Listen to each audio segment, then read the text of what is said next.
me at memedicine@gmail.com. Phonics, blend. Words are made of sounds.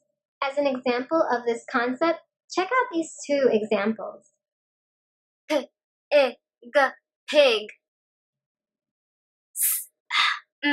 Sam. Alright, so as you can see, when we write, we use letters to show sounds in a word.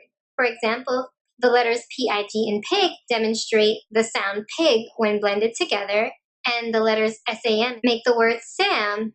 Likewise, when you read, you sound out letters in a word. Then you blend the sounds together to say the word, as we just saw with our pig and Sam example. What words do the sounds make?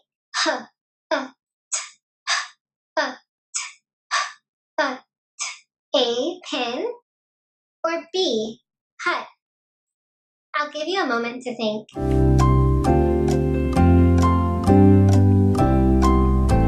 The word hut is made up of 3 letters. H represents the H sound, U represents the sound, and T represents the T sound. When you blend the sounds of these words together, you get the word hut. The correct answer choice is answer choice B, hut.